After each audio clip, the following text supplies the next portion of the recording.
You're listening to Podketeers. Welcome to episode 464 of Podketeers. This week we talk about the grand prize for Disney Dreamlight Valley's Parks event.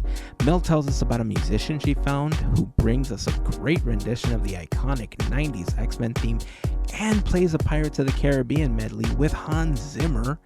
Neil Patrick Harris adds a great piece of Haunted Mansion memorabilia to his collection. Disney Plus adds an ASL option. The Make-A-Wish Foundation celebrates another historic moment at the Disneyland Resort. And of course, our Disney History segment, Great Moments with Mr. Andrew, continues with 1959 and 1960. We would love for you to join the conversation on our social networks, including Instagram and Facebook, but we invite you to join us on Discord. Joining the community is super simple. Just head on over to podketeers.com/links and click on the Discord button to join our community. A very special thank you goes out to an awesome group of people known as the FGP Squad, our podcast Fairy Godparents, because it's their support via Patreon that help make these episodes of Podketeers possible. As part of the FGP Squad family, you get some additional perks like exclusive discount codes for Podketeers gear, additional content that we've uploaded to Patreon, and access to our happy hour calls, just to name a few. For more information on how you can become part of the FGP Squad family, we invite you to check out podketeers.com/FGP. And as always, a super special thank you goes out to the FGP Squad for their continued support. Okay, it is time to kick off this episode. If this is your first time hanging out with us, welcome. We hope that you enjoy the episode and that you come back for more. And of course, if you've been hanging with us for a while now, welcome back, friends. Here is episode 464 of Podketeers.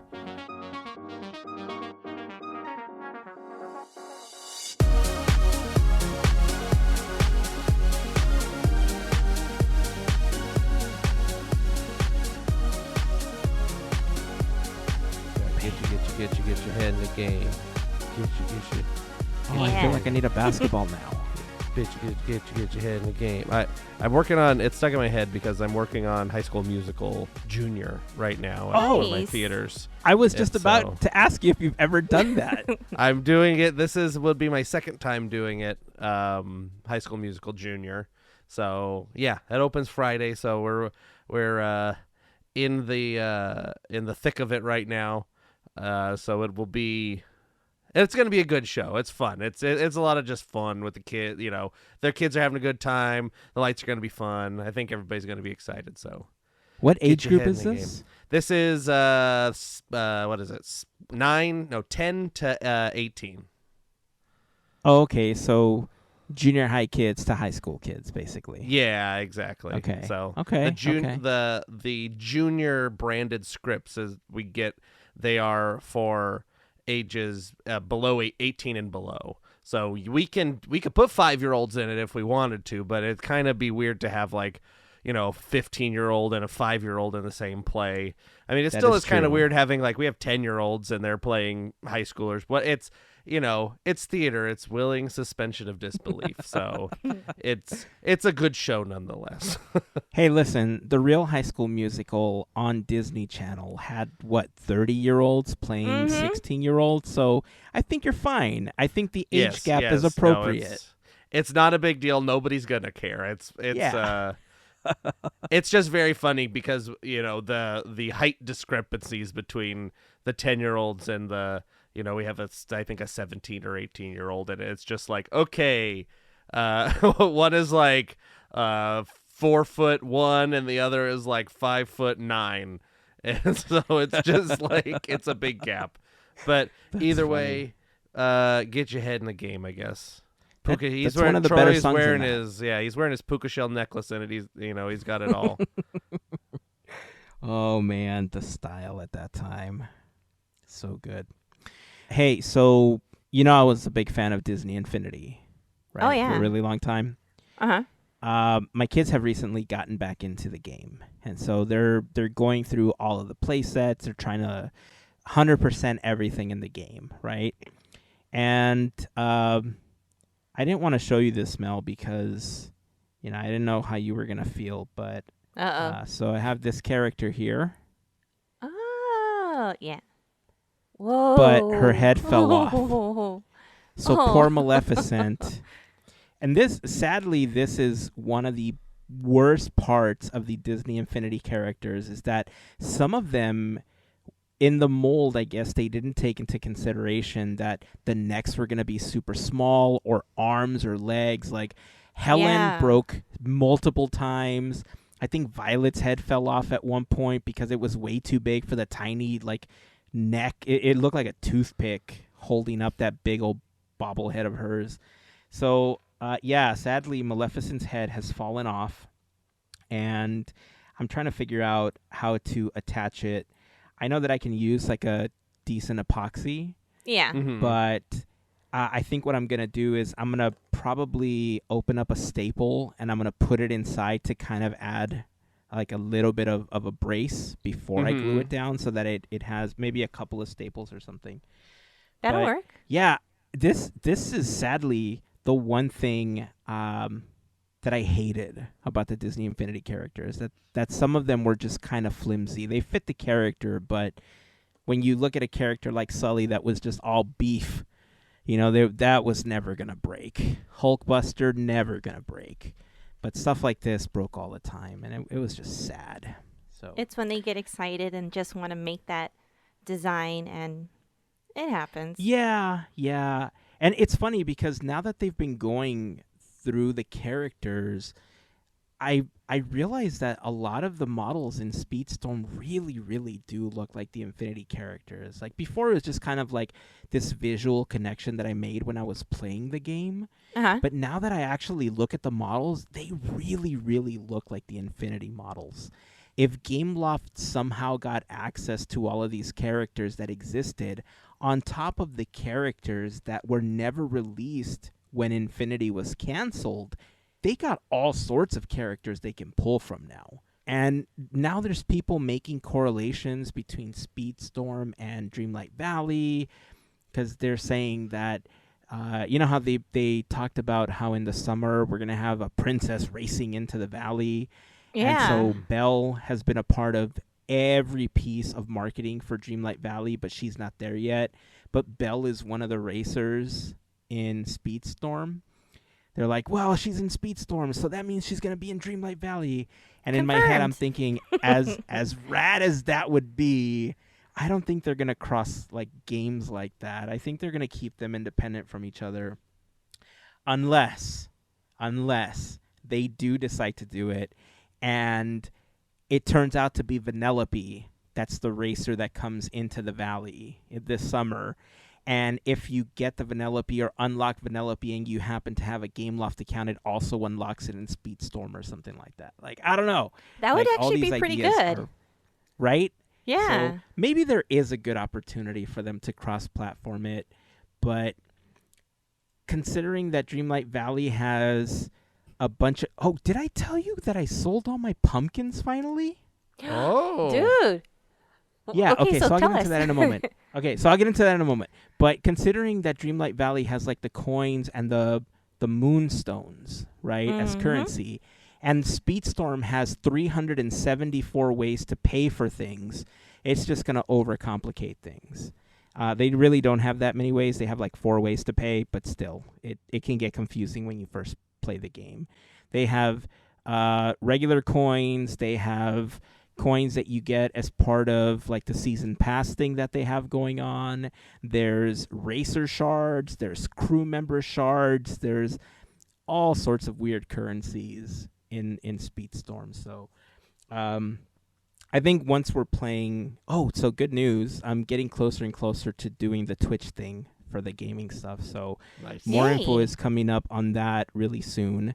Haven't decided if I'm doing Speedstorm or if we're going to go super cozy and just kick it off with Dreamlight Valley just to kind of ease into the whole thing.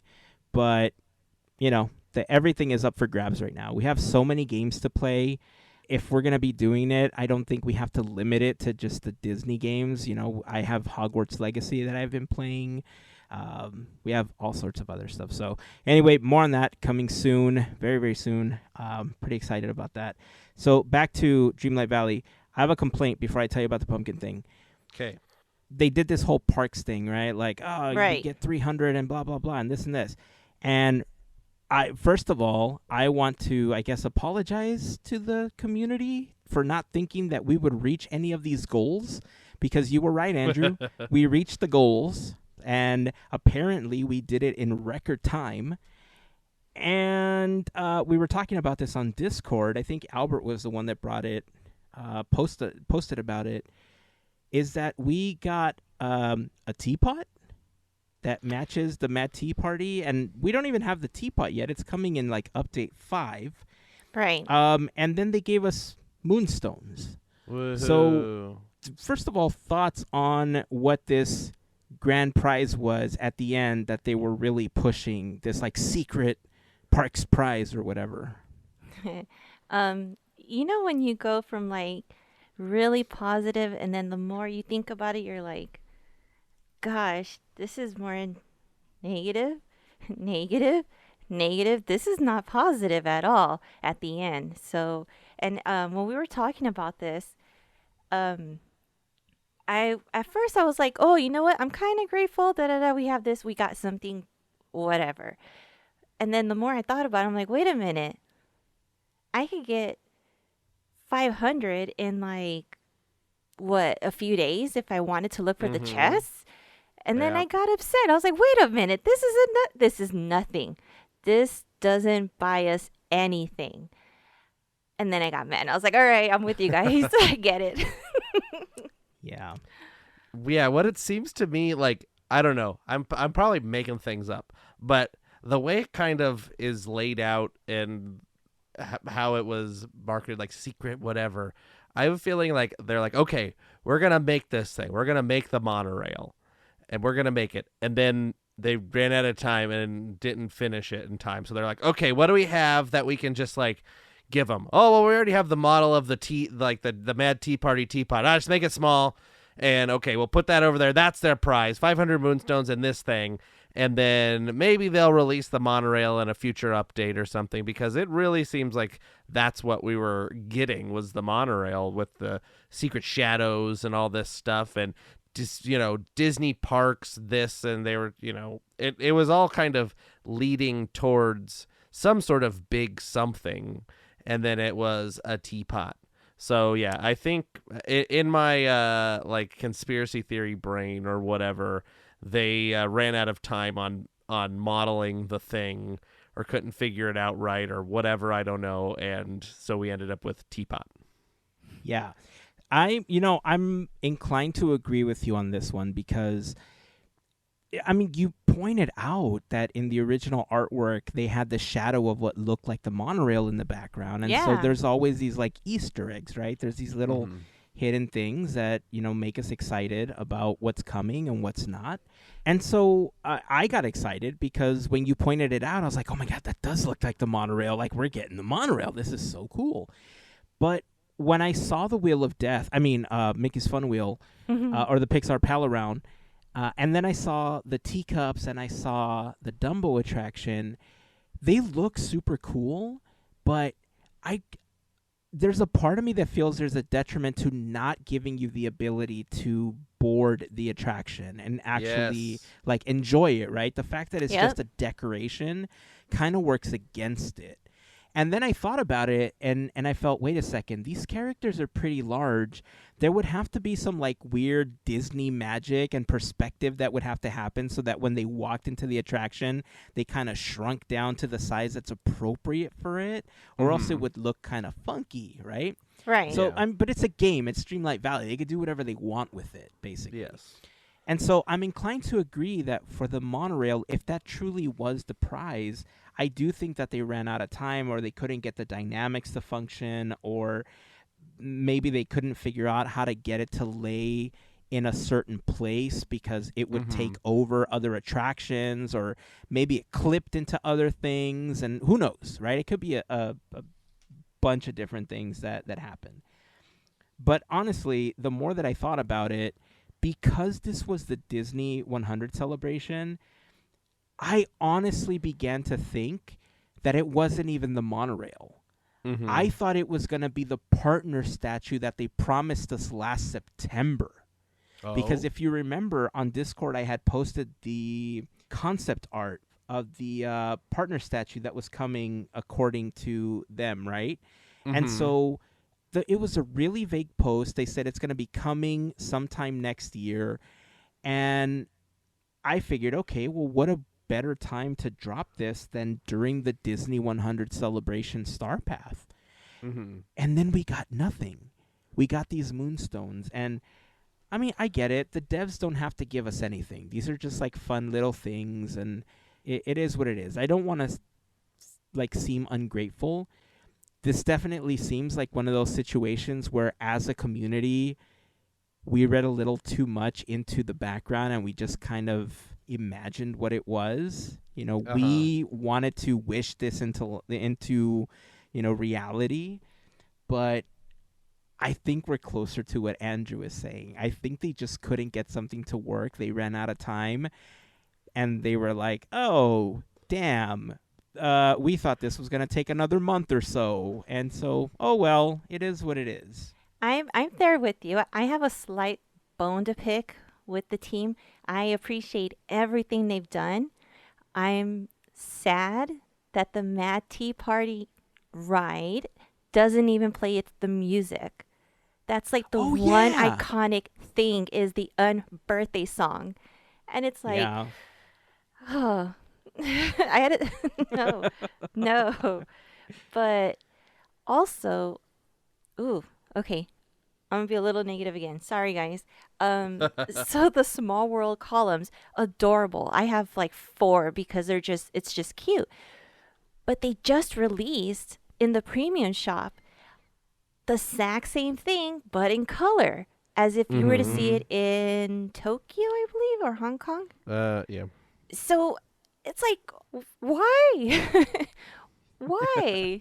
That's Because not... moonstones, Mel, moonstones. And I bought it. I bought Me the too. color No. ones, and I I have totally the got it white too. ones. I bought refuse. it because you buy one, and then you go to Scrooge, and then you buy 11 more or Yeah. 20 more. I have Lay 'em 5. all up as a wall, right? Yeah. You have your own Yes. version of the attraction. Exactly, if you spin them one each way. So, I mean, I have 5 Dumbos for no good reason. I just bought them, and I have 5 Fun Wheel. Like, I bought, I think, like 100 trash cans. I don't know. Like, I bought so Yeah. many. I'm like, I have to have them. Yeah. I have an insane amount of the balloons, the trash cans. I only have 12 of the It's a Small World columns. I have 12 of each color. Mm-hmm. And I only have 1 Dumbo, 1 teacup, and 1 Wheel of Death. But, you know, sorry I didn't play along with laying out the 800 attractions for that one. Well, no, You I know. just have them. I don't know if I actually put them out. I just have them in storage. I like to have things. Gotcha. You know, the storage is getting... I'm starting to get angry. Like, every time I go into Scrooge's shop now, I have to talk to Scrooge and say, I want to buy something, and go into the furniture and see if I already have it before I buy it so that I don't end up with more, because Yeah. there's like beds and certain light fixtures that I have like 40 of, you know, and for some odd reason, because I just kind of swoop in and just buy everything and don't give it a second thought, I have a lot of certain things.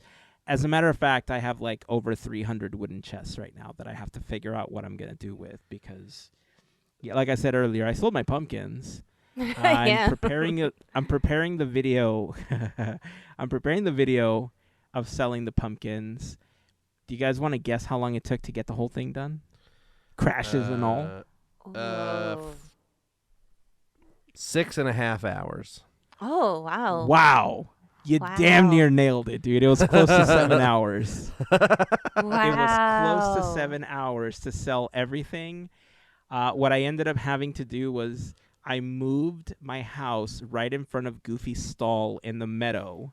And then I would walk out of the house, and then I would talk to Goofy, walk back in, get more. There's a couple things that came out of this exercise. One, it was ridiculously dumb for me to do it, but fun. 2, I really wish they would allow us to move chests within floors of your own house. because there's certain things that I like. Those pumpkins would have been so much more easily accessible if I could just move all of the chests to the first floor and unload them from there, because every time I had to go walk in, go up to the floor that I had them, walk into the room, walk out, or take them out, walk out of the room, or go down the elevator again, walk out of the house, and it just turned into this like thing. And every time I would sell the pumpkins or go back into the house for more, the game would always slow down a tiny bit. And every time that would happen, I would get scared that it was going to crash. And it did crash a couple of times. Once right in the middle of of selling the stuff. And then once it crashed just as I was wrapping up one of the videos. Because I decided, after I did the first one and realized that after an hour I wasn't going to get everything done in one sitting, I decided to break it up into multiple videos that I'm just going to play at like 4 speed or something like that, and to just do some clever editing to try to compress it into one single video later. But will I do this again? Nah. I'm good. I mean, for those that want to calculate it, you can calculate 3 rooms worth of chests of pumpkins, but I'll leave it up to the video if you want to check that out so you can see how much I made at the end and whether or not you feel it was worth it. For me to be collecting pumpkins for the last X amount of months to do this. I'm so glad that I didn't go with the making them pumpkin puffs. Right? That was just going to be insane. I don't think I would have been able to take it. Well, let's move on to some park stuff. But before we do, Mel, talk a little bit about this fun video that you sent to us, because I mean, there was so many good aspects. You sent us 2 videos, and there was so many good aspects of them. Talk about these videos. Okay, so I was just scrolling on different social medias and just looking for different things, just trying to pass time, right? On Imager, I just happened to see a video, and it's 2 ladies, and they have these electric instruments, which one look cool. I put my volume on. I'm like, oh my gosh, I know this tune. Like, this is crazy. So what they're playing is they're playing the X-Men theme, and it's so cool with how how it's presented and with the instruments that they're using. And of course I was like, oh, this is really, really cool. I got to send this to you guys, because who doesn't love the X-Men? I mean, who doesn't know about it, and who doesn't love the theme? And so I dug a little bit more, and I should have said the X-Men theme is actually these 2 ladies, Mia Asano and Tina Go. If I mispronounced that, I apologize. They are the 2 amazing musicians who created this theme, or their version of the theme. And I dug a little bit more into this and found out that Tina recently toured with Hans Zimmer. And it's so cool because this is like maybe about 4 years ago. And there was another video that talks about how she was discovered. And she just did a video. She posted it online, and she got a call from one of his assistants. And his assistant's like, hey, we liked your video. I'm Hans Zimmer's assistant. He would like to see you. Are you available? And she's like, who? Okay, sure. Let's meet up. Yeah, cool. And she's on the tour with him. And the other video that I sent over is the pirate medley, which another thing that's like so good. And she's out there with her cello, and she's just rocking out to it. And it was just really cool to find, and I had to share it. Their song isn't available yet to listen to. It's on pre-save on Spotify. I'm pretty sure it's on everybody else, but right now it's just on Spotify, as I just, what I've seen. The song should be released by the 19th, so it's like a few days. Actually, another week or so. But yeah, I thought everybody would get a kick out of this because it was just really cool. It was fantastic. Yeah. When you asked earlier, like, who doesn't like the X-Men theme, like, in my head I was thinking people that hate fun don't like the X-Men theme. Because it is a rad theme. Like, It is. takes you hear it, and I'm telling you, that time that they played that little clip on Miss Marvel, come on now. Just Right. We need the Oh, man. mutants in the MCU. In the that the Pirates video, it was very cool. I felt bad for the musicians because their lighting designer must have not been very nice to them. I worked with musicians a lot and done a lot of, like, symphony, orchestra, things like that. And one thing I've learned is musicians typically don't like lights blasting in their face, like from below. And the first, like, 5 minutes of it, they're just like orange flashing lights. Like, they'll cut to like somebody playing a trombone or whatever, and they're just like orange. It's just like right in their face. I mean, these musicians are pros, and I'm sure they had rehearsal with the lights and stuff. But I thought it was very funny that the lighting designer made use of just lighting up the musicians as like set pieces. And, like, I don't know, there was like flashes that were not on the beat, so I'm sure that was not helpful to them trying to play music with on beat in time. So just things that I notice because that's what I do. So it's a lot of people be like, oh, whatever, looks cool, and it does look cool. Same. But I would be like that too. Yeah. it's like I don't know. Listen, if I had the choice of having lights completely distract me, flashing me in the face while I was trying to concentrate on something, I would totally have them flash lights in my face. Like, why would I want to concentrate on the thing that I'm performing? Yeah, trying to read the music on the stand while exactly. It's just strobing in your face. I mean, it's just stuff that I've done before, and then I get yelled at. They're like, can you not do this? And I'm like, okay, I guess I won't do this anymore, or whatever. So I also, like, there was like a man playing like a little piccolo or something, and he had a big old Captain Crunch hat on, and I thought it was funny. I kind of want one, to be honest. We should all get Captain Crunch hats. Yeah, I want one. Captain Crunch month. I want to do that. Captain Crunch's full name? Horatio something, right? Magellan, yeah. Horatio Magellan Crunch. Wait, for reals? Yeah. Today I learned. I couldn't remember the middle name. I knew it was Horatio, but I had to look it up because I couldn't remember his middle name, but it's Magellan. Oh, man. Yeah, those were good videos. We will post them over on Discord. Well, we'll post the Pirates one on Discord. Can you embed the Imager video? Yeah. If not, we can at least link to it, right? You could download Worst it. case, we'll just link to it. We'll because figure it was it super out. cool. Yeah, we'll figure it out. The point is, we'll put links to them over on Discord if you want to check those out. Anytime I see somebody play an electric guitar like that or an electric violin, damn, it sounds so Right? freaking good. And they knocked this one out of the park. It's such a good rendition of the song. If you're an X-Men fan, you're totally going to enjoy this. So check those out once we post them.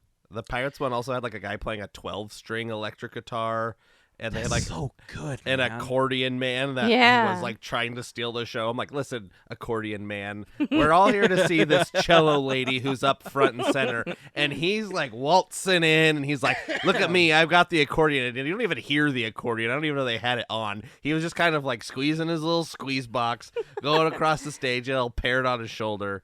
It was accordion man. I don't know. But It was hey, interesting. And we Hans got Zimmer him to was just show, having a blast on the piano. He looked like Jimmy Buffett. He seems like he's having a great time. Well, that's how you know. Whenever you see a musician really get into what they're doing on stage like that, it's how you connect with people, right? Those are the musicians that are really passionate about the things that they do. I hate to say it, but I think that in concert, that's why so many people connect with like Taylor Swift right now, considering that she's in concert right now. Mm-hmm. Like, she gets super emotional. She connects with her audience, and it's one of the reasons she's so big when she's touring. So you could tell when someone's having fun on stage or when they're doing stuff that they like. So, yeah. Let's see. All right, we got some other park stuff that we want to talk about. Before we do, I do want to remind you that this episode of Podketeers is brought to you by a fantastic group of people known as the FGP Squad, our podcast Fairy Godparents, because it is their support via Patreon that help make these episodes possible. If you want more information on how you can become part of the FGP Squad family, you can head on over to podketeers.com/FGP for more information. There you will find a list of some of our top contributors, a little info on what the FGP Squad is all about, and a link to our Patreon if you are interested in joining the family. Being a part of the FGP Squad gets you some additional perks like access to our happy hour calls, additional content that we've uploaded to Patreon, a special section of Discord, discount codes, random giveaways, and more. So if you have any questions about the FGP Squad, feel free to reach out to us. We'll be happy to answer any questions that you might have. And of course, to all of the members of the FGP Squad, we just want to send a huge thank you for your continued support. Squadketeers. The Squadketeers. I started working. Uh-huh. So I started working on a T-shirt that looks like a rubber stamp that says "Certified Squadketeer." Oh, nice. And I'll put a concept image. I'll probably put it up in the FGP Squad section because when I run tests of the shirt, I'll probably print a couple and put them up for grabs for the FGP Squad because that way I can get some feedback on the shirts, which is what I've done in the past with other stuff that we've sold. But yeah, I thought it was just a fun, quick design that we could put together. And I figure if we're going to try to make Squadketeers happen, we got to wear pink on Wednesdays, right? We got to stop trying to make handle it and do it. happen. Yep. We're not making fetch happen. We're trying to make fetch Squadketeers happen. So yes, Squad freaking listen, Keteers. If it picks up, awesome. If it doesn't, we tried, right? That's all you can do. I'll we're having run fun this with it. into the ground. That's what I'm saying. So anyway, once I get to doing some of the test prints, I will let you know. FGP Squad, keep your eyes out for those posts because a couple of shirts will be up for grabs once we do the tests. So, hey, we talked about pirates. I want to talk a little bit about the Haunted Mansion because Mel, you sent us another interesting video. And listen, so this video that you sent us, I want to backtrack a little bit once you tell us what the video was. Because, one, I fell into a rabbit hole with this video. Two, I almost bought a 3D printer because of these videos. So, before I say any more, tell us what that video was. Okay. Let's go to the very beginning then. I think we've all been there. Okay, so let's say you're going to go purchase something, and in this case, you see the Haunted Mansion door, and it's up for auction. And your heart, you have the money to purchase it, right? You look at it, and you're like, "Gosh, that's beautiful! I want to buy it more than anything." Because you know what? You love the mansion, right? And you're like, "All right, I put my bid." Call it a day. Cool. Guess what? I learned I won. I didn't learn that I won, but we're getting there. And so you learn that you won the door, right? There's a little asterisk there because you're not getting the whole door. You're only getting the part that's the inside meat and not the frame. You're getting the door, not the frame. Yes. You're just getting the rectangle. That is it. You are not getting handle, anything. Nope. No nothing. Nope. Just You're a not, door slab. You're not getting the metal part that looks like a face that you know and love. You're not getting the side parts with the skulls. You're not getting any of that. So I felt so bad for Neil Patrick Harris. And because we've been there. I don't think you should feel bad for Neil Patrick Harris. I don't feel bad for him. Okay. I think he's back fine. then, he owns the Haunted Mansion door. Okay, so let me I'll scratch that and say that at the moment I felt bad because I didn't know what was happening. You know, you just do. But yeah, we've been there. I've been there where I purchased something and it wasn't the exact thing, and I was like, oh dang, I need some more stuff. So he happens to speak to someone who happens to have a 3D printer, and he's talking to him, and he just gets this little idea of, oh, wait a minute, you have a 3D printer.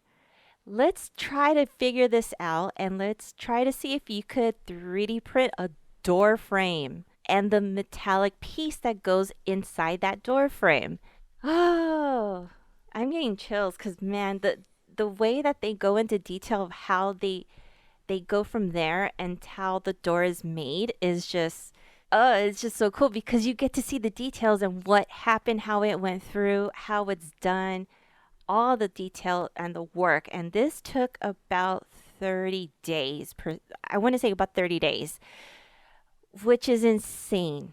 But the product is just beautiful. And yeah, you in the end, you see how everything is created and how everything looks at the end. But yeah, you get to see the whole frame done. In my head, I'm like, I want one. I would like to have one. I don't got room. And then, yeah, I've been curious to hear what you want to say. Oh, buckle up, kids, because here we go. So first of all, one, the auction that Neil Patrick Harris bid on this door back in 2018, Van Eaton Galleries was holding an auction. Disney, it's something that they're famous for. And he paid over $172,000 for this replica, this door from the Haunted Mansion. And what ended up happening was when he purchased it, he thought it was like the actual door, the door frame and all, and he was getting this thing from inside the Haunted Mansion. Turns out it was just a styrofoam slab. Wasn't even wood. It wasn't even this like fully functioning door. It was styrofoam. So, right? For 172 plus, 1,000 plus, that's kind of a burn. But I will say that he beat Jeff Bezos to win that. So considering Jeff Bezos owned that and MPH ended up with it. Listen, I'm a Neil Patrick Harris fan. I had several opportunities to meet him at the Magic Castle during events there, and I had a couple conversations with him. Super nice guy, and so I have nothing bad to say. I'm a fan of his, so for me, super cool that he ended up winning it. I know he's a huge Disney fan. I know he's a huge Haunted Mansion fan, so I think it went to the right person. Do you have his cards, Hazen? I do have his cards. Okay. Yeah. Oh, wow. I even hold on. I even have his puzzle, box 1, which was a puzzle, which, by the way, if you like puzzles, we're not sponsored by Theory 11 or Neil Patrick Harris, but if you love puzzles, and so, we could be, though, right? If you love puzzles, Box 1 by Neil Patrick Harris and Theory 11 is one of the funnest puzzle games that I've ever done. I'm several sections in, and I still haven't solved the whole thing. I haven't really had an opportunity to sit down and buckle in and really solve the rest of it. But so far, it's been super fun. Definitely recommend it. So anyway, so back to the story. So he beat Jeff Bezos, and Jeff Bezos, sucker. So now he's got this Haunted Mansion door, right? And so Mel sends us this video, and I'm super excited because I basically ended up watching this at the end. I kind of got the end of the story before I saw anything else. And so the guy that created this, his name is Derek Young. He's a creator here in Los Angeles. He owns a company called Van Oaks Props. And so he 3D prints a lot of stuff. He has a lot of, his YouTube channel is full of these amazing videos on how to pull off practical effects. He did a Pepper's ghost in a jar, how to get the skull to pop up from behind a tombstone. If you're into special effects, or if you just want to spruce up Halloween or something, check out the Van Oaks Props YouTube channel because he's got a bunch of great videos on this. So we watched this Neil Patrick Harris video, and he's all like, oh, yeah, the cat's out of the bag. This project is from Neil Patrick Harris. And so they tell the story of the auction, how he got the door. And so he's like, oh, yeah, I found out about you and I knew you were the right person to help me out with this project. So then once I saw that video, I went back and I had to look at the other videos in the series. And like Mel says, he's walking you step by step as to how he modeled the pieces, how he researched it using images from Google to create like the frame of the door and everything. And so like step by step, you're going through this journey with him to create this piece, this iconic piece from the Haunted Mansion. And so I watched all these videos, and I had just seen the 4th video with Neil Patrick Harris, and I still watched it again. I didn't even care. I felt like I had to complete the series again. And at the end of that video, I was online searching for a 3D printer. I came ridiculously close to buying a 3D printer because the idea was, one, I can't print a door that large. I don't have a place to put it. The way that our house is set up, I don't even have the area around the existing doors to place something like that, right? But, have you ever seen people that create like tiny sticker doors or something, or like little doors which look like little magical mice doors and stuff like that? Oh, in yeah, their yeah. houses? What if I created a tiny haunted mansion door to There you put go. somewhere in the house like that, right? Yeah. Or like this random door that leads to nowhere, like behind me, or I don't know, all these ideas started to pop into my head. The point is, I came super close to owning a 3D printer, and if I get this 3D printer soon anyway, I feel like this is one of the projects at some point I'm gonna have to tackle because this was dope. Like the door at the end was 10 feet tall. It looked amazing. I was in awe. I'm hooked. I subscribe to this dude's channel. I'm just like all over the stuff that he does. Andrew, I think there's tons of stuff that he puts together on his YouTube channel that I think you would just eat up. Like completely. I did a cursory search on his channel, and yeah, it looks like lots of fantastic things to see. The door project, I mean, it seems like that's probably one of the biggest things he's ever accomplished, with his printer. It's printed in multiple pieces. I think the largest section, like 1 unit piece, was the transom, which is the metal thing that you're talking about that kind of looks like a face. I think it looks like a face with a mustache, but that's just me. But yeah, the transom is, transom's a window above a door or whatever. And what's interesting about all the woodwork in the Haunted Mansion is that like most, if not all of it, is vacuum form. So it's all plastic. That's like injection molding style, right? It's the opposite of that. So it's like they have a carved piece or whatever, one done, and then they take a big sheet of like hot plastic and they drop it down and then suck the air, and they suck the air out of it. It's called vacuum forming. It's a very cool process. And so I've been able to, get up kind of close to some of the mansion stuff, and you could touch it and it's like, that's hollow. That's plastic. And so it's, that's cool. Being 3D printed it's still plastic, Right. What's in the mansion is plastic. Yeah. And so what he got was plastic, and it's true to form. And that door being rubber, who knows if all the doors in the mansion are rubber. Like they could be because of how they molded them all to be the same, or if that is one of the ones, the door that breathes, that could be, a replacement one or whatever. They're a test one that they did for that door because that one has to be able to flex and things like that. So who knows what that one specifically was used for. I could confirm that the doors in the hallway are rubber. Oh, okay. So they Yeah. all are. Yeah. Ah, So that's just okay. that's how they used it to make it all, in the 60s they only had so much technology. They didn't have CNC routers where you could take a slab of wood in and cut a bunch of doors to all look the same. They just probably had a mold, and then this was probably a liquid foam or whatever that they then poured into a door mold and got what they ended up with. And it's funny. I did a production of the Addams Family, and that has a front door in it. And I asked my scenic painter to paint the door to look like the Haunted Mansion doors. So in our production of Addams Family, we had a Haunted Mansion door. I thought it was very fun. That's cool. Well, I mean, he does have the Haunted Mansion door carving, like that's up at the top for sale on Etsy. Like the STL file is for sale for like $5. On his website, he does have a couple of other items for sale, but he doesn't have any of that stuff. He has like this Endor Bunker Buster 3D model and a Haunted Mansion 3D, like the changing portrait. So he's got a couple of different things you can download, but I'm hoping that he sells the door frame because, like I said, if I'm saying if, like it's not going to happen when I get a 3D printer at this point. This is definitely going to be one of the projects that I think I want to tackle. I'll probably make a mini door and prop it up somewhere because I just think it'll look cool to have this like phantom tiny door that goes to nowhere.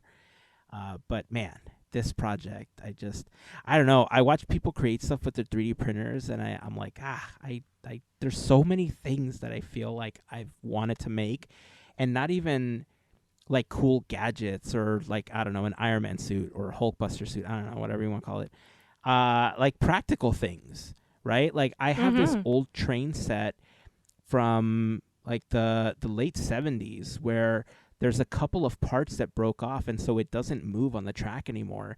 And I feel like if I had a 3D printer, I could easily replicate the parts in a 3D program and just print them out and fix the train so that it works, right? It's like a train that just goes under the Christmas tree, and it just hasn't worked for a really long time. So, yeah, I think there's a lot of practical things, and they're stacking up like reason 987 for getting a 3D printer at this point.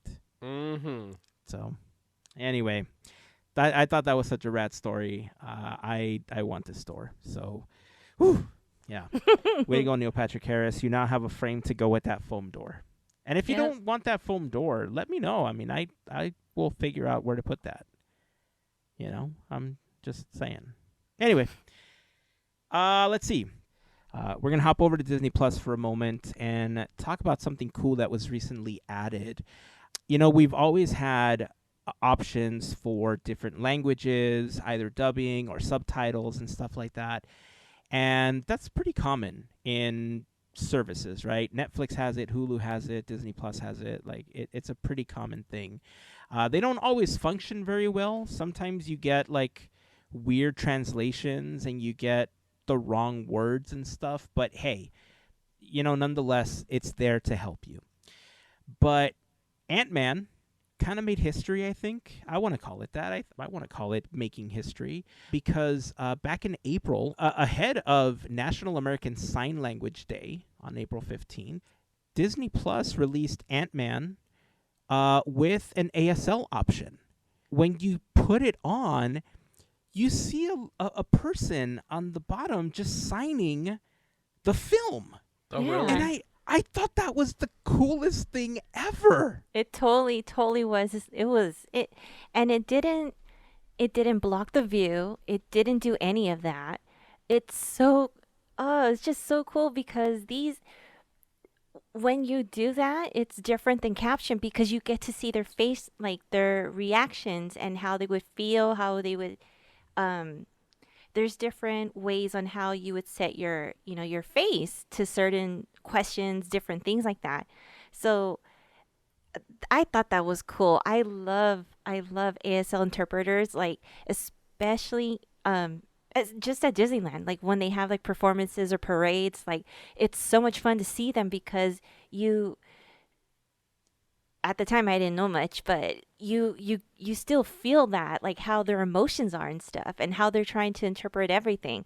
So I want to go see that movie again and see it with the interpretation just to see it all. So that was pretty cool and exciting to know. Yeah.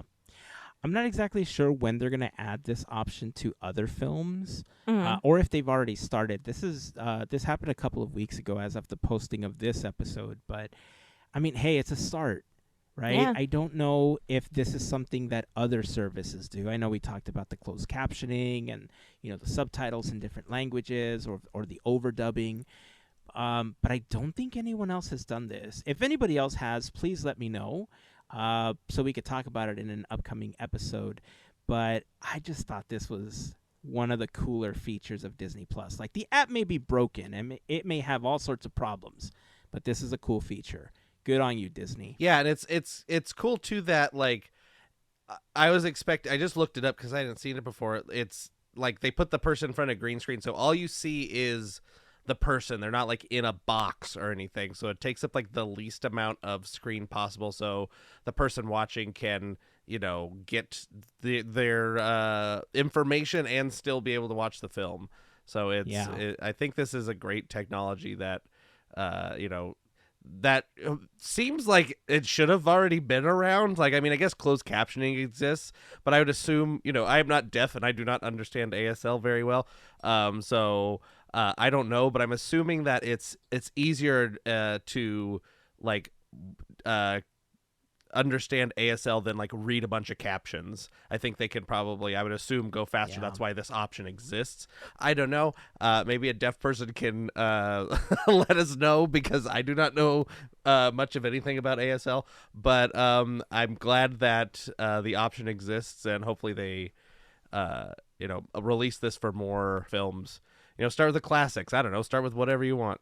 Just put some stuff, or the whatever's popular. Yeah. Maybe some Moon Just Knight. do more of it, right? Just do it more. That's basically what it boils down to. So, great new option in Disney Plus. Back to the parks. This actually happened the day after we recorded the last episode, because last week we kind of flipped the release dates for Disneyland and for Podketeers, but the day after we recorded, Disney announced something pretty special, actually. You know, many Disney fans that, you know, are really into park history and really into the details of the park know about the Main Street windows. And the Main Street windows, you know, we've talked a lot about the honor that it is to receive a Main Street window, to honor your contributions to the park, and whether it was more special to get a window or become a Disney legend. And ultimately, I think we landed on it's a lot more prestigious to get a window, because a lot of people are legends, but not all legends have a window, right? So you have to really contribute something special to the park in order to get that window. And the windows have become something that you see in all Disney parks around the world at this point. But it started on Main Street here at Disneyland, and it's a tradition that ranges all the way back to the opening day of the park, when Walt and Roy decided to honor their dad. They gave their dad a window. It says Elias Disney, contractor, established 1895. That kind of kicked off this tradition of honoring people that were special to the Disney company. And this last week, Disney broke tradition because for the first time ever, they gave a window to an organization versus a person. They did put up 3 brand new windows, 2 people, which also broke tradition, by the way, and I'll talk about it in a moment.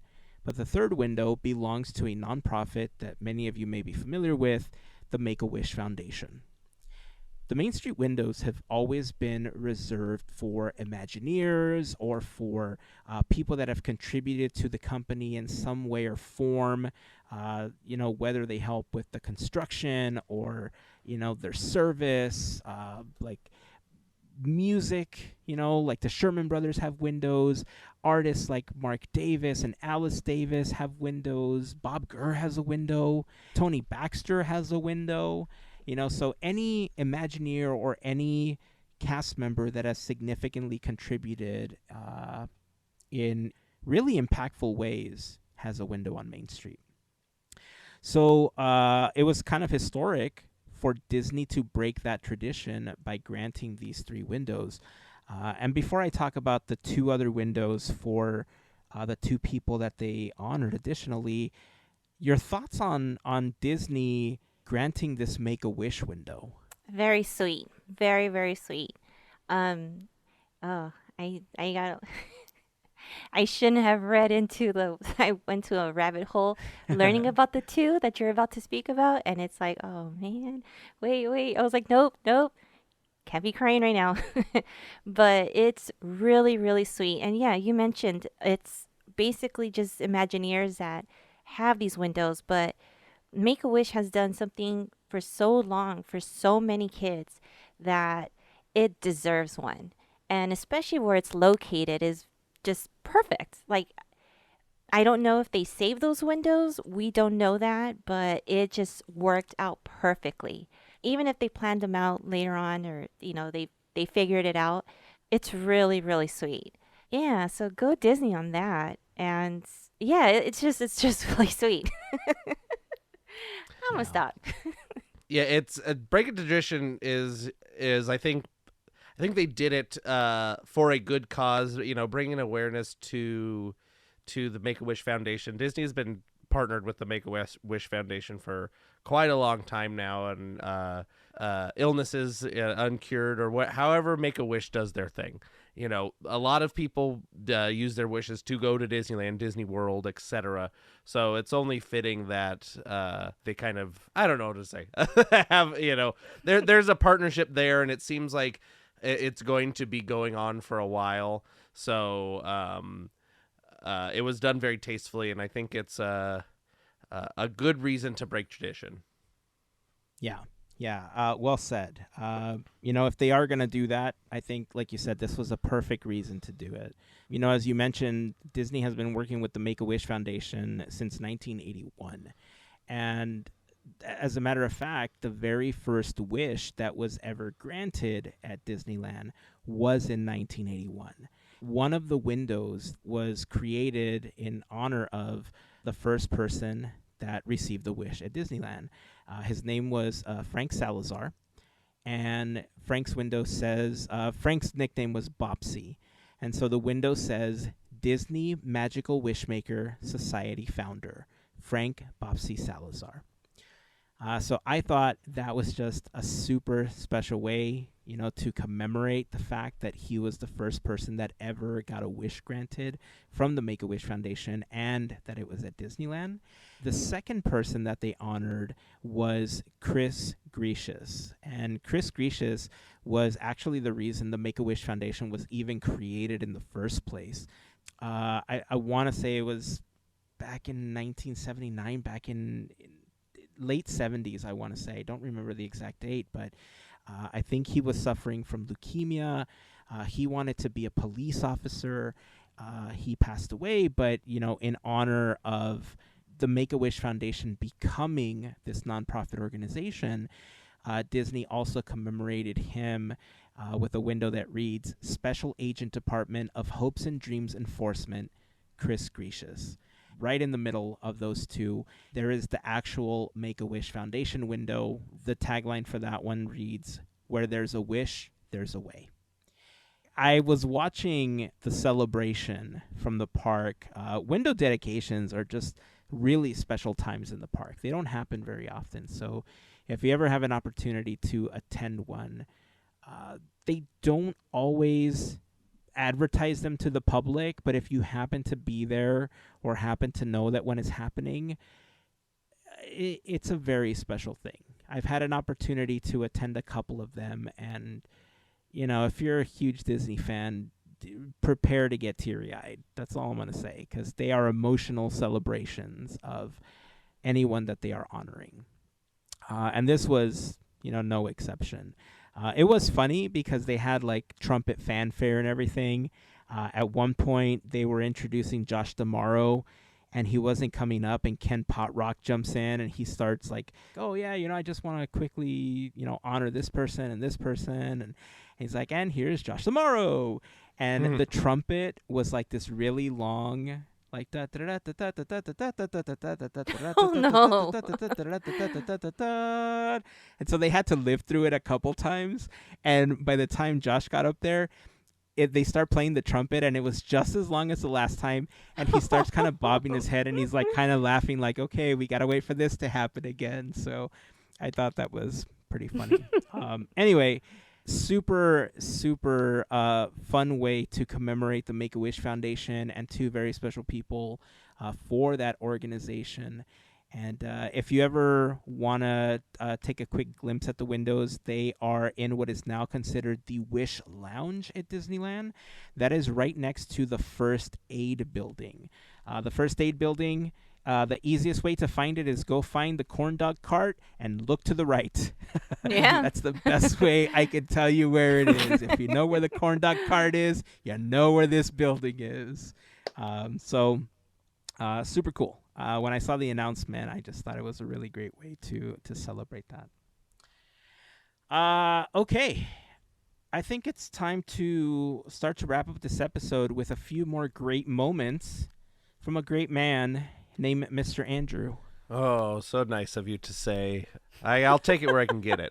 So the years this week, we're going over 1959 and 1960. Here are great moments with Mr. Andrew. So let's get going. 1959, 4 films. On January 29th, Disney premieres Sleeping Beauty at the Fox Wilshire Theater in Los Angeles. It was filmed and released in widescreen Technorama 70. The film cost $6 million to make and earns only $5 million at theaters. On March 19th, Disney releases the live-action feature film The Shaggy Dog. It costs $1 million to make and is Disney's first live-action comedy. It earns between $8 and $12 million in theaters. On April 6th, the Academy awards an Oscar to the film Grand Canyon, the film Ama Girls, and the film White Wilderness. On June 24th, Disney premieres a live-action feature film Darby O'Gill and the Little People. In Dublin, Ireland. It is released generally in the U.S. 2 days later. And the Disney company buys the 708-acre Golden Oak Ranch to use as a filming location. And on November 10th, Disney releases the stop-motion animated short film Noah's Ark, along with the live-action feature film Third Man on the Mountain. For TV in 1959, the ABC TV network executives and Walt Disney cannot agree on a money issue for Zorro, the TV series, so Walt discontinues production of the show. On June 15th, the live 90-minute TV special Disneyland 59 airs, introducing new attraction to Disneyland, the submarine voyage, Matterhorn bobsleds, monorail, motorboat cruise, and an enlarged Autopia. On September 24th, ABC airs the last episode of the Disney-produced Zorro. 78 episodes were produced. And on September 25th, ABC airs the last episode of the Mickey Mouse Club. For Disneyland in 1959, construction work begins on the Matterhorn bobsleds. By June 6th, the submarine voyage attraction opens. It cost $2.5 million to create. This is the first e-ticket attraction at Disneyland. On June 17th, the Disneyland All-Wag monorail system begins operation in Tomorrowland. U.S. Vice President Richard Nixon helps with the dedication.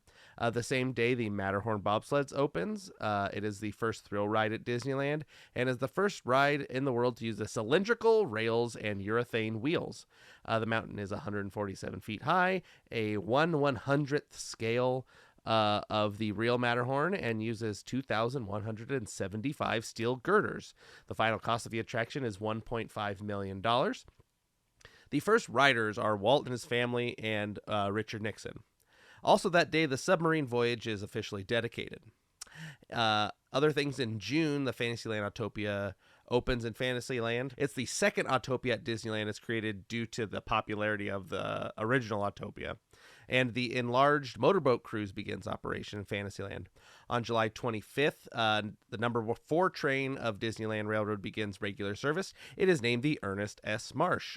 Cost of renovation was $57,000. On September 13th, the Rainbow Mountain stagecoaches and the Conestoga wagons close. And this year, Disney welcomes its 15 millionth guest. Other notable things from 1959, Disneyland Records releases the song Tall Paul, sung by Annette Funicello. This becomes her first top 10 song. The American Humane Association awards a Patsy Award to Tonka, the horse from the film Tonka. And the Nintendo Karuta Company of Japan makes its first licensing agreement with Walt Disney Productions to produce playing cards backed with pictures of Disney characters. Woo! Birthdays for 1959. March 15th, Fabio. April 3rd, David Hyde Pierce. April 15th, Emma Thompson. June 11th, Hugh Laurie. June 30th, Vincent D'Onofrio. July 16th, Bob Joles. I put him in there. He's voice of Sala in Indiana Jones The Ride, Temple of Forbidden Night. September 21st, Dave Coulier. September 23rd, Jason Alexander. October 23rd, both Weird Al and Sam Raimi. Nice. Kind of brings us to 1960. For 1960 in film, on January 21st, 3 things are released. Disney releases the animated short film Goliath 2 to theaters. It is the first Disney film to be fully animated using the Xerox process for transferring pencil drawings to cells. Disney also releases the live-action short film Gala Day at Disneyland. And finally, they also released the live-action feature film Toby Tyler. On February 24th, Disney's live-action feature film Kidnapped is released to select theaters. On April 27th, Disney releases the 17th and final People and Places film, The Danube. On May 19th, Disney's live-action feature film Pollyanna is released.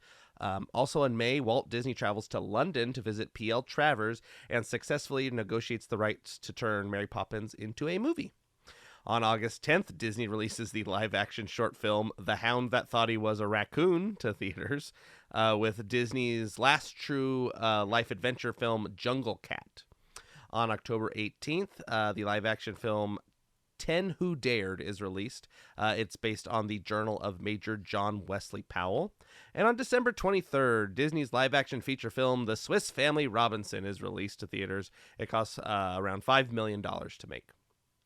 For TV in 1960, in June, Walt Disney Productions buys ABC's 1/3 interest in Disneyland for $7.5 million and is released from their TV contract.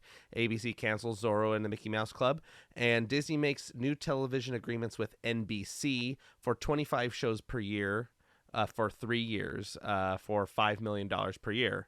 The show will be called Walt Disney's Wonderful World of Color. For 1960, for Disneyland, in March, the film America the Beautiful opens in the Circarama USA Theater in Tomorrowland. In April, the electric cars begin operating on Main Street. On May 28th, the Mine Train Through Nature's Wonderland attraction opens in Frontierland. The attraction costs $1.8 million to build. It includes early technology leading to audio animatronics with 200 mechanical moving animals. On June 10th, the Rainbow Ridge Pack Mules ride at Disneyland reopens as Pack Mules Through Nature's Wonderland. In September, the Soviet Premier Nikita Khrushchev is refused entry to Disneyland due to security concerns. And in December, the Skull Rock and Pirates Cove are completed around the pirate ship restaurant in Fantasyland. Also this year, Disney welcomes its 20 millionth guest, and Disneyland Incorporated becomes a wholly owned subsidiary of Walt Disney Productions. Other notable events in 1960, the Academy Awards an Oscar to Ub Iwerks for the design of an optical printer for special effects. The King of Siam bestows Walt Disney with the Most Noble Order of the Crown. Disney receives the Thomas Edison Foundation Award for the film Eyes in Outer Space. Disney stages the ceremonies for the Winter Olympics in Squaw Valley. The American Humane Society awards a Patsy Award to Shaggy, the dog from the film The Shaggy Dog.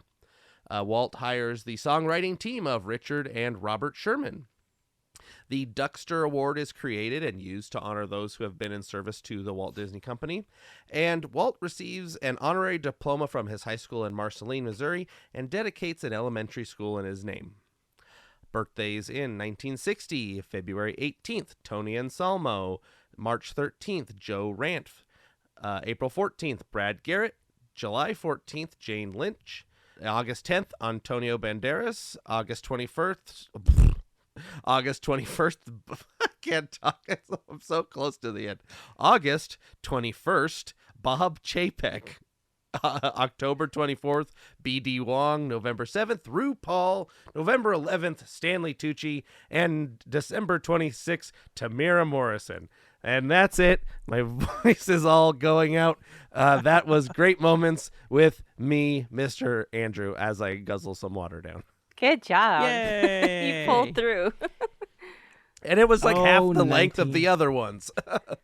1959, the year most people will remember as the year Richard Nixon was kidnapped at Disneyland. Oh. Yeah, Bob Gurr kidnapped him. Yep. So, quick story for you that don't know it. At the time, Vice President Richard Nixon, was there for the opening of the monorail. He was invited to Disneyland. Secret Service was there. He was there with his daughters. And leading up to the opening of the monorail, Bob Gurr had been working on it, and they had Monorail Red up. Like Monorail Blue, I think, was like 2 or 3 weeks behind schedule at the time. And so Bob Gurr and an engineer that was helping with the monorail, his name was Conrad Deller, were working on Monorail Red all week prior to this because every day that they tested it, it was breaking down. And so the opening comes, and Walt's like, look, Bobby, you got to be there to run Monorail Red. We got some important stuff going on. I'm paraphrasing. I don't know if that's what Walt said. But Bob's there, opening day, right? And he's super nervous. He doesn't know if the monorail's going to break down or if it's going to run or anything, right? So Walt's there. He gets on the monorail with Bob. He gets on with Richard Nixon. He gets on with Nixon's 2 daughters. But the people that don't make it on the monorail are the Secret Service. And so the doors close, and Walt's like, all right, let's go. And so Bob Gurr floors it, right? Like, he takes off. The monorail is now in motion.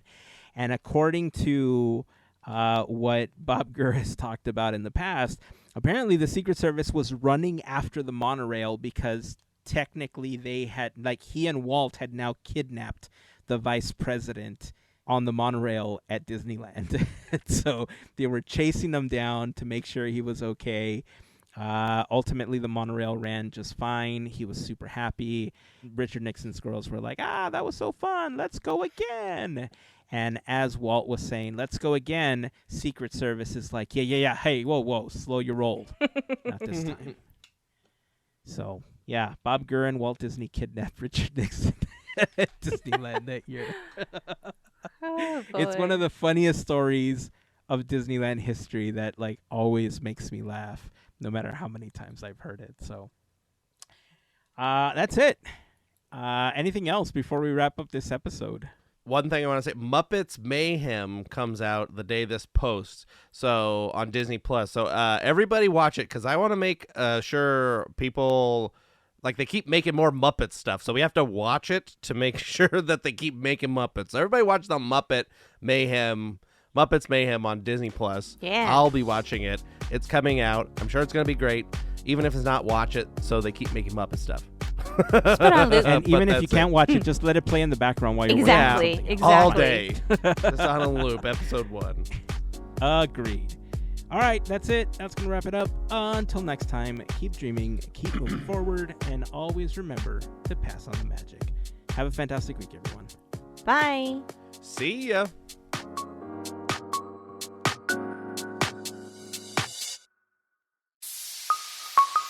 Part of the Podketeers Network.